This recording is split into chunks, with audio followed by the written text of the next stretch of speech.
66%. That's what gold returned last year. Its single best year since 1979. It's sitting above $4,000 an ounce, and headlines are calling it the trade of the decade. Your uncle says gold is the only real money.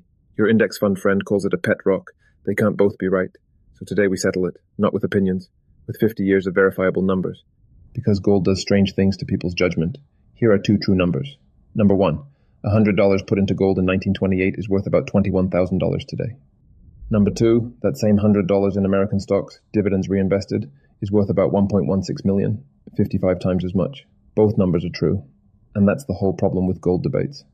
So in the next 9 minutes, when gold genuinely saved investors, when it buried them for 20 years straight, and a twist about the last quarter century that almost nobody, on either side, likes to mention. Chapter 1. The Rock, Unchained. To judge gold fairly, you can't start the clock just anywhere. You have to start where gold was finally allowed to run. August 15th, 1971. President Nixon closes the gold window. The dollar will no longer convert into gold, and gold will no longer be pinned at $35 an ounce. And here's a detail people forget. Until 1974, simply owning gold bullion was illegal for ordinary Americans, and had been since Roosevelt in 1933. The ancient investment, as a market, is barely 50 years old. Before that date, gold's price was set by law, so any comparison is meaningless. After it, the rock trades free. 1971 is the fairest starting line the data can offer, $100 on each runner.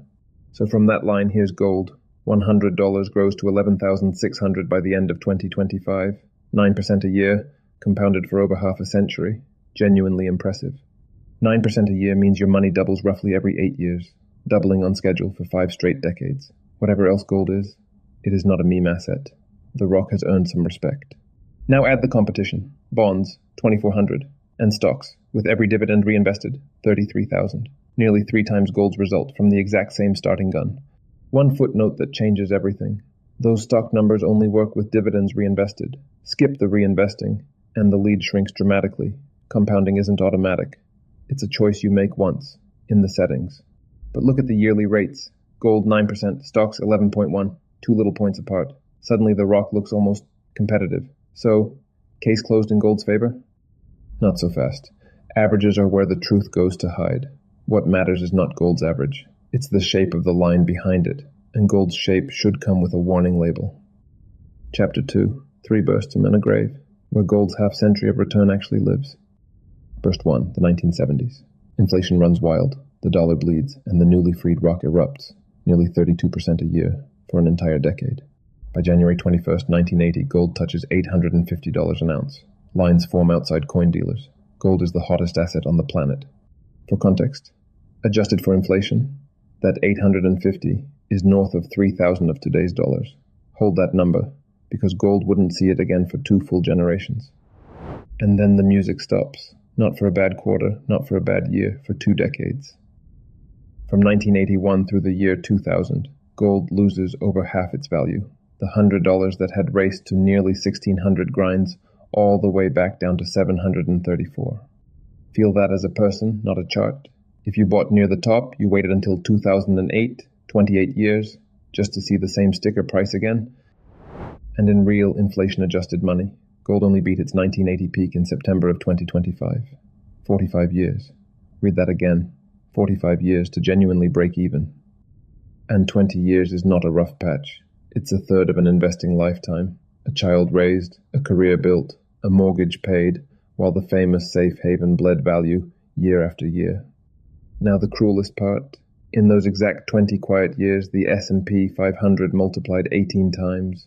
The rock's long nap overlapped the greatest bull market of the 20th century. Then history rhymes. Burst 2, the 2000s, dot-com wreckage, then a global financial crisis, and gold runs from around $270 to over $1,800 by 2011. Then it dozes off again for most of a decade. And burst 3 is the one you're living through. War, inflation, de-dollarization talk, record central bank buying, capped by that 66% year.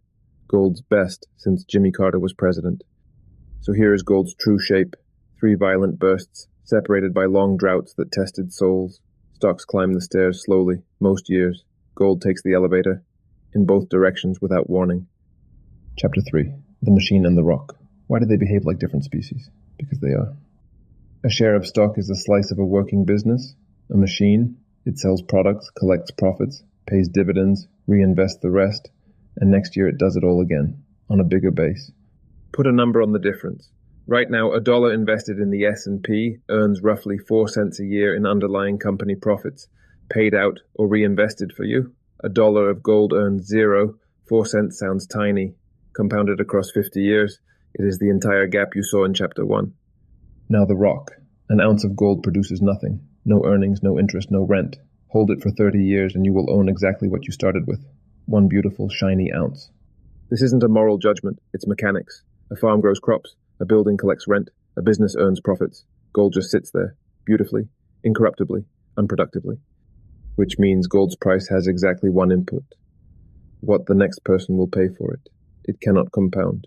It can only reprice. And it reprices when the world gets scared about money itself. Warren Buffett made this vivid.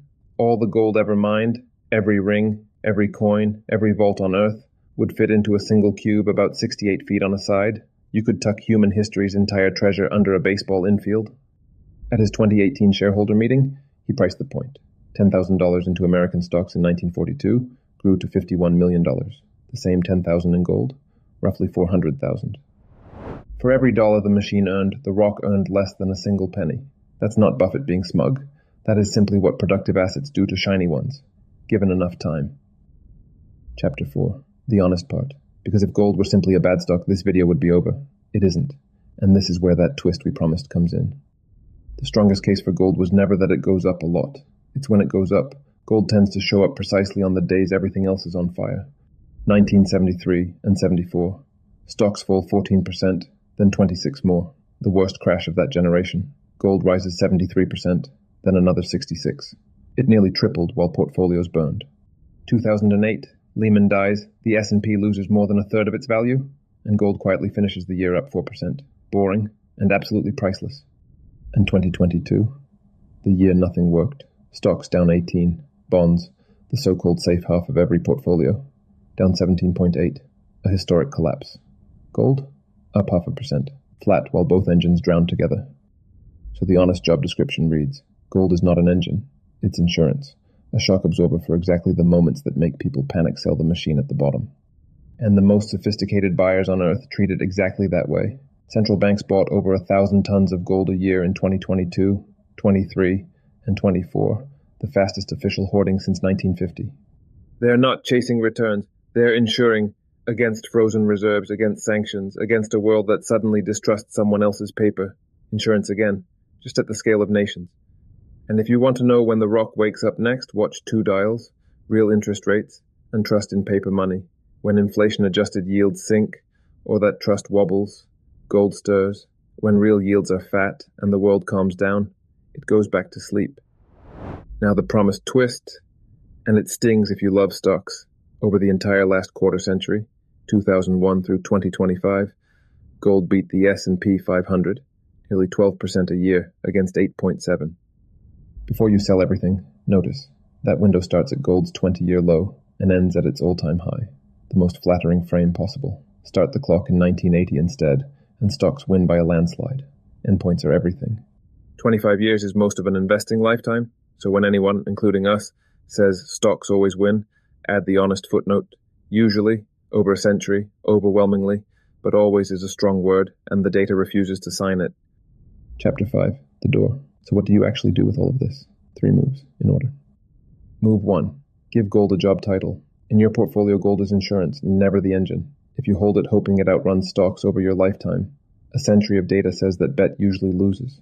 Move 2. Size it like insurance. Even researchers who genuinely like gold land somewhere between 0 and 10% of a portfolio. Enough to soften a 2022, never enough for a 20-year drought to sink your plan. Move 3. Let the machine do the heavy lifting. Broad, boring, productive assets, bought automatically, held stubbornly, are what turn hundreds into millions over a working life. The rock doesn't build wealth. At best, it guards it. And the one mistake that eats people alive, chasing. Buying gold right after a 66% year, dumping it after a dead decade. Do that, and you collect every one of gold's droughts, and miss every burst. And history is brutal about the timing. The public bought gold most heavily, in 1980 and 2011. The 2 exact tops, The moment to think about insurance is before the fire, never during it. And if you decide to own zero gold, that's fine too. Buffett holds essentially none. A diversified machine plus patience has been enough for 100 years. The rock is optional. The compounding is not. So 1 century, $100. Stocks over $1 million. Gold 21,000. Bonds 7,700. The machine wins the marathon. The rock wins a few sprints, usually the terrifying ones. If you want to see what your own money does compounding at different rates, or stress test your own mix, we built free tools for that, plus a 1-minute market brief. Just your email at marketminute.us. This is education, not financial advice. Do your own research and keep your machine running.